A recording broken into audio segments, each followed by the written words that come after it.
So hey guys, welcome back to our channel, that is BACM by Paras Khatri. The topic which we are discussing today is of class 10th, chapter number 4, agriculture for geography. So agriculture यानी कि कृषि. तो as we all know कि India is an agrarian country. Agrarian country जब हम बोलते हैं India को, तो हमारा मतलब होता है कि इंडिया एक कृषि प्रधान देश है. मतलब हमारे यहाँ पर जो मेजर फॉर्म ऑफ ऑक्यूपेशन है, मतलब लोगों का जो सबसे ज्यादा घर चलता है वो कृषि से चलता है, खेती से चलता है.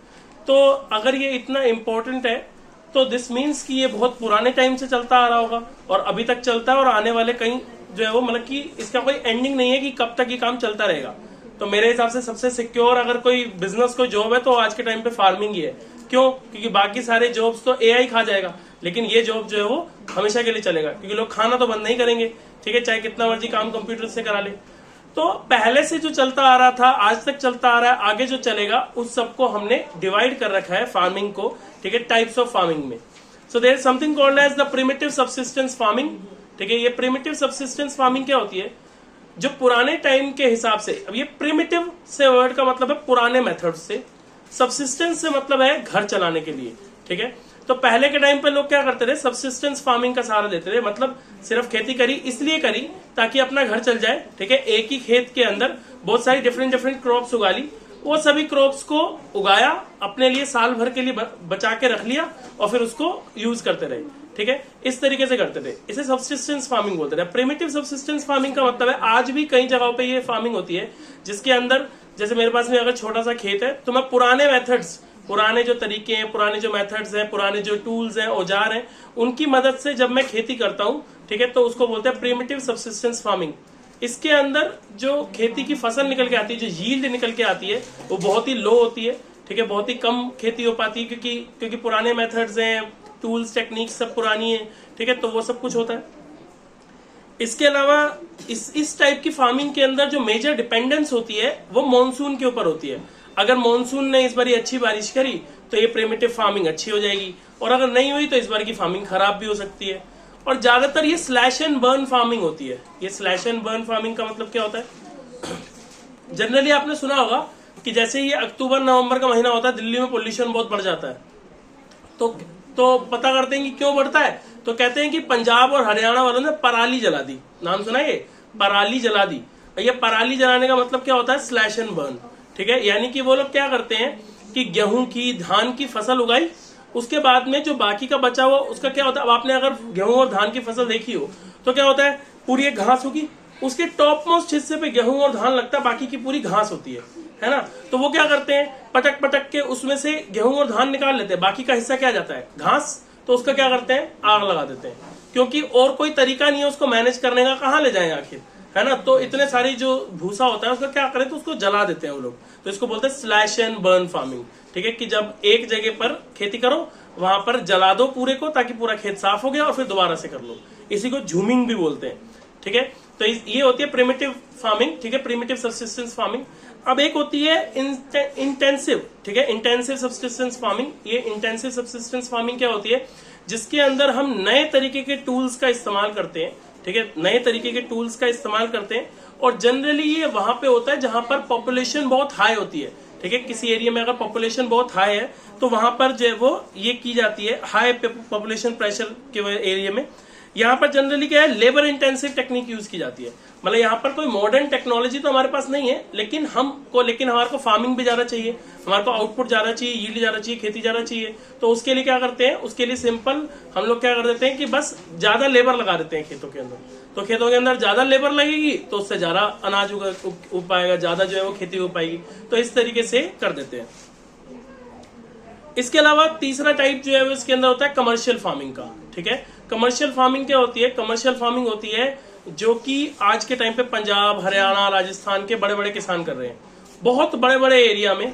ठीक है, जब HYV सीड्स, ठीक है, और दूसरे कोई तरीके, या फिर मान लीजिए जैसे HYV सीड्स हो गए, ट्रैक्टर्स हो गए, इंसेक्टिसाइड, पेस्टिसाइड, इन सब की मदद से जब फार्मिंग की जाती है तो उसको बोलते हैं कमर्शियल फार्मिंग. ठीक है, रिपीट कर रहा हूं, दोबारा से ध्यान दीजिए कि जब हम HYV सीड्स यानी कि हाई यील्डिंग वैरायटी सीड्स, ठीक है, ये वो सीड्स होते हैं जिनको पानी की जरूरत कम पड़ती है, ये हमेशा 100% जो है वो फूड के पौधा बन ही जाते हैं. ठीक है, इनको इन पे ज्यादा कोई नुकसान नहीं होता, कोई मतलब कि कोई कीट पतंगे इन पर हमला नहीं करते, इंसेक्ट पेस्टिसाइड नहीं लगते, तो वो टाइप के सीड हम यूज करते हैं ऐसी वाली फार्मिंग के अंदर, ठीक है, जिसको बोलते हैं कि HYV सीड्स। दूसरा हम इसके अंदर इंसेक्टिसाइड्स पेस्टिसाइड्स यूज करते हैं, ठीक है, जो कि फसल को बचाता है कीड़े लगने से। इसके अलावा हम ट्रैक्टर्स, थ्रेशर, ठीक है, और ऐसे high quality high technology machines का इस्तेमाल करते हैं इसके अंदर, ताकि बहुत थोड़े से टाइम के अंदर बहुत सारा जो है वो प्रोडक्शन की जा सके, बहुत ज्यादा खेती की जा सके।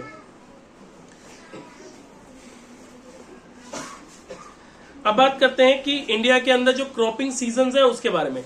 तो ये आप पहले भी पढ़ चुके हो, रबी क्रॉप्स, खरीफ क्रॉप्स, जैद क्रॉप्स, ठीक है। तो रबी खरीफ आपने पहले भी पढ़ा होगा, कभी जैद के बारे में नहीं सुना होगा। तो ये रबी खरीफ क्या होता है? तो रबी क्रॉप्स वो होती हैं जिसको अक्टूबर से दिसंबर के बीच में बोया जाता है, ठीक है, और अप्रैल से जून के बीच में हार्वेस्ट कर लिया जाता है, यानी कि काट लिया जाता है, फसल बनके तैयार हो जाती है। इसके अंदर कौन कौन सी आती है? वीट, बार्ले, पीस, मस्टर्ड, ठीक है। जनरली यूपी, पंजाब, हरियाणा, उत्तराखंड के एरिया में जो है वो कौन सी उगाई जाती है? रबी फसलें उगाई जाती हैं। इसके अलावा खरीफ क्रॉप्स कौन सी होती हैं? खरीफ फसलें कौन सी होती हैं? जो कि मई से लेकर के जुलाई तक इनकी सोइंग की जाती है, मतलब इनको बीज बोया जाता है, और इनकी जो कटाई होती है वो सितंबर से अक्टूबर के बीच में होती है, मतलब हार्वेस्टिंग। इसका एग्जांपल क्या है? जैसे पैडी हो गया, बाजरा, तुर की दाल, मेज, शुगर केन, तो ये सब कुछ इस तरीके से उगाया जाता है। इसके मेजर प्रोड्यूसर्स कौन से हैं? तो यूपी हो गया, वेस्ट बंगाल हो गया, आंध्र प्रदेश, केरला, ठीक है, ये सब जो है वो मेजर इसके प्रोड्यूसर्स हैं। और जैद कौन सी होती है? जैद होती है जो इनके बीच में उगाई जाती है, ठीक है, मतलब कि दोनों सीजन्स के बीच में उगाई जाती है। जैसे अप्रैल से जुलाई के बीच में इसको उगाया जाता है। मेनली जो गर्मी वाली सब्जियां होती हैं, जैसे फल होते हैं, जैसे मस्क मेलन, वाटरमेलन, कुकुम्बर, ज्यादातर बेलदार सब्जियां, ठीक है, जो बेलदार फल होते हैं, बेलदार सब्जियां होती है, जैसे कुकुम्बर हो गया, मस्क मेलन हो गया, ठीक है, कुकुम्बर मस्क मेलन समझते हो ना, कुकुम्बर खीरा, मस्क मेलन यानी खरबूजा, तरबूज, ठीक है। तो ये सब कुछ जो है वो उगाया जाता है, इनको जैद क्रॉप्स बोलते हैं, ठीक है। अब इसके अलावा मेजर क्रॉप्स कौन कौन सी है इंडिया के अंदर? तो मेजर क्रॉप्स 3 टाइप की हैं, ठीक है, फूड क्रॉप्स, कैश क्रॉप्स और हॉर्टिकल्चर क्रॉप्स, ठीक है।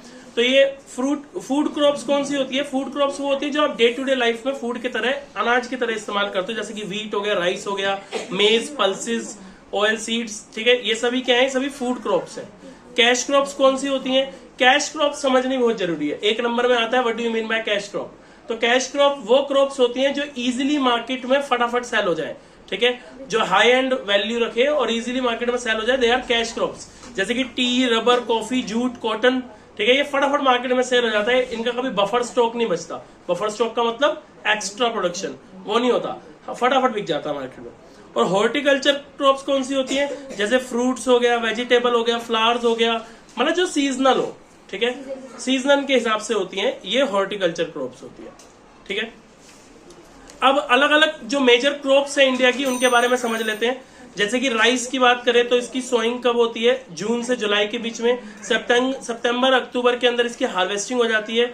इसको टेम्परेचर चाहिए अबव 25 डिग्री सेल्सियस, रेनफॉल चाहिए अबव 100 सेंटीमीटर्स, ठीक है। और इसके मेजर प्रोड्यूसर्स कौन है? तो वेस्ट बंगाल, यूपी एंड पंजाब इसके मेजर प्रोड्यूसर्स हैं, जहां पर सबसे ज्यादा उगाया जाता है। ये जो मैं रेनफॉल बोल रहा हूँ ना 100 सेंटीमीटर्स का मतलब क्या है? इसे नापने का तरीका होता है कि कितनी बारिश चाहिए, ठीक है। वीट नवंबर दिसंबर में सोइंग की जाती है, अप्रैल मई के अंदर जो है वो इसको हार्वेस्ट कर लिया जाता है। 21 to 24 डिग्री सेल्सियस इसके लिए ऑप्टिमम यानी कि सही टेम्परेचर माना जाता है। बारिश इसको कम चाहिए राइस के मुकाबले, यानी कि 50 से 75 सेंटीमीटर तक की बारिश इसके अंदर चाहिए। इसके मेजर प्रोड्यूसिंग स्टेट्स कौन से हैं? तो पंजाब, हरियाणा, यूपी, बिहार। मेज यानी कि मक्का, तो इसको उगाया कब जाता है? जून जुलाई के महीने में इसको बोया जाता है, सितंबर अक्टूबर में काट लिया जाता है।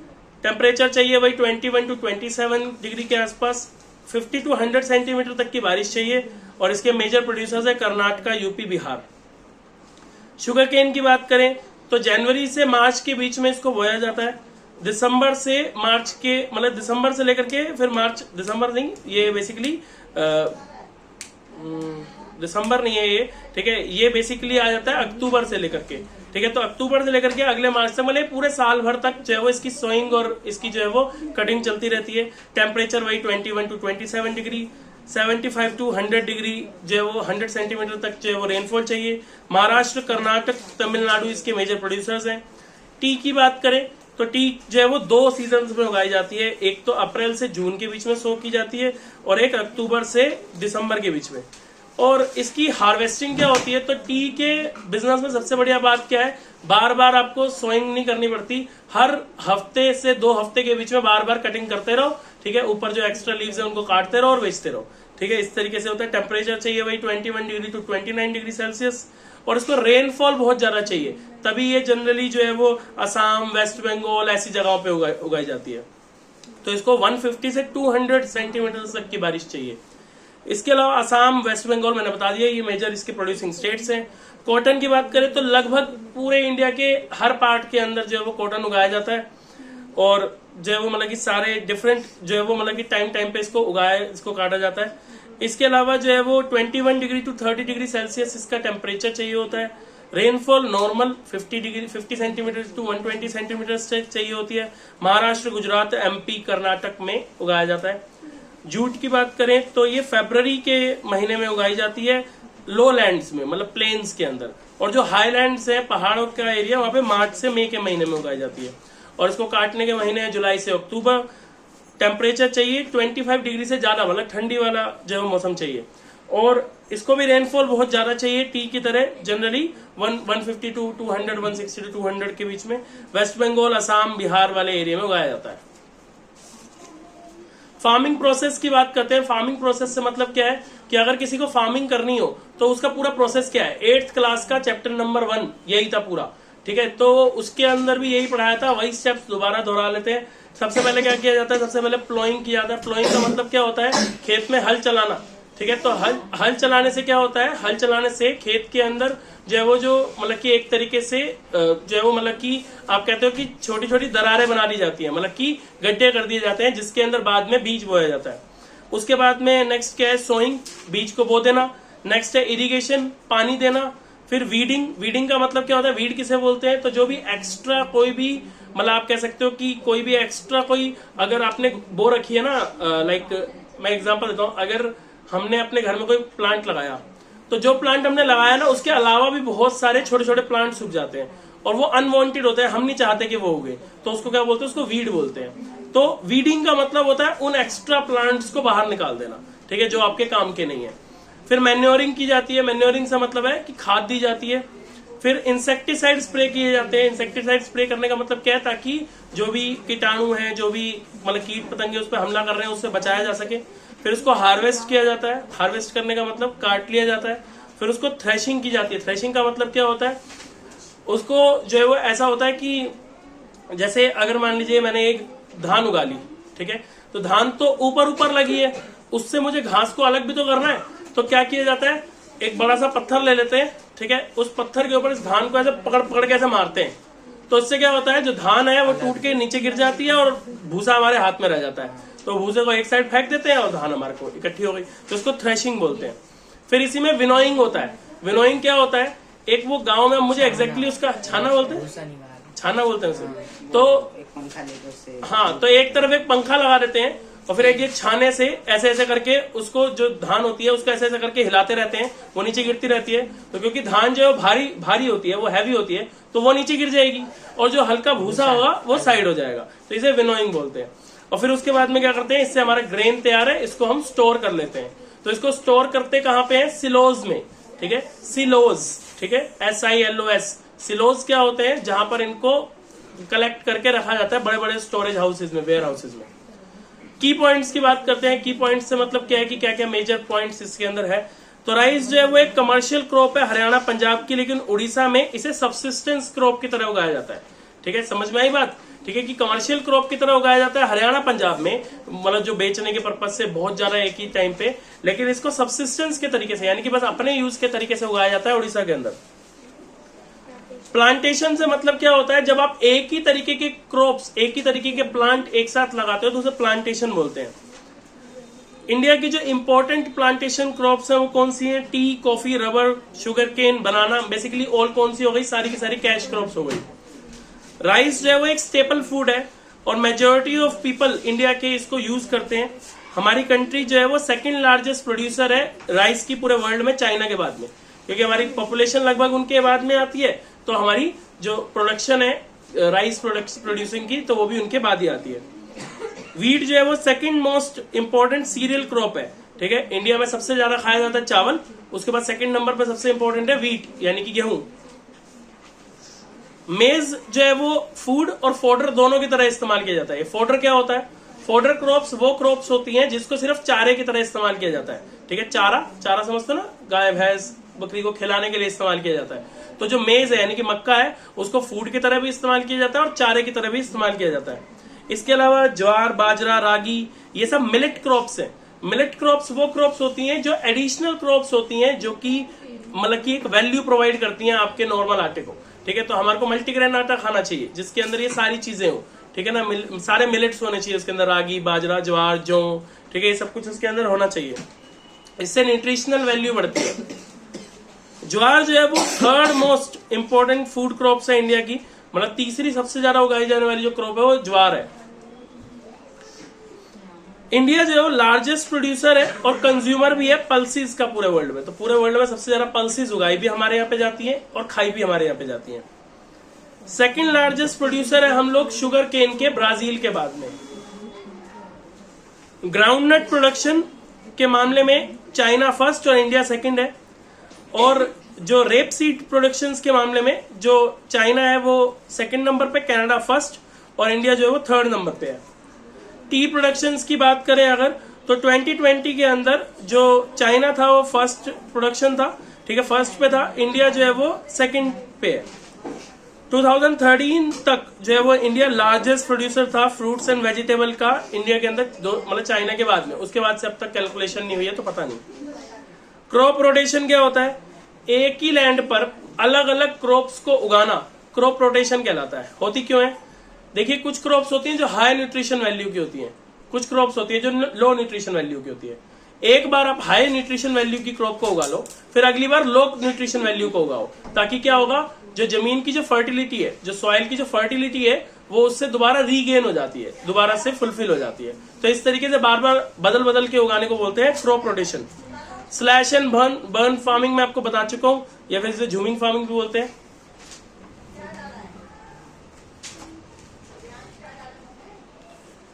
सो दैट्स ऑल, बट एक चीज रही है। So there something called as green revolution. Green revolution क्या है? तो इंडिया के अंदर 1960s 70s के अंदर क्या हुआ, ग्रीन रिवोल्यूशन लाया गया, ठीक है। तो 1960s 70s में ऐसा क्या हुआ था, खाने की बहुत कमी हो गई थी। तो गवर्नमेंट ने डिसाइड किया कि वीट प्रोडक्शन, मतलब इन सब क्रॉप्स का प्रोडक्शन बढ़ाना है। तो उसके लिए सरकार ने सब्सिडाइज्ड रेट पर, मतलब कम रेट पर, जो ये मतलब कि HYV सीड्स, ये थ्रेशर्स, ये ट्रैक्टर्स, ये इंसेक्टिसाइड्स, पेस्टिसाइड्स, इन सबको सब्सिडाइज्ड रेट पर यानी कम रेट पर लोगों को देना शुरू किया कि भाई आप लोग इनका यूज करो और प्रोडक्शन को बढ़ाओ। इसी से यूपी, हरियाणा, पंजाब के ज्यादातर फार्मर्स को फायदा हुआ और आज वो बहुत करोड़पति हैं, ठीक है। वो ग्रीन रिवोल्यूशन का ही बेनिफिट है। इसके अलावा there is something called as white revolution. तो व्हाइट रिवोल्यूशन क्या है? तो व्हाइट रिवोल्यूशन के लिए नाम याद रखो वर्गीस कुरियन का, ठीक है। वर्गीस कुरियन वो बंदा है जिसने अमूल की स्टार्टिंग करी थी। अमूल दूध सब लोग पीते हैं, तो अमूल क्या है? अमूल की फुल फॉर्म है आनंद मिल्क यूनियन लिमिटेड, ठीक है।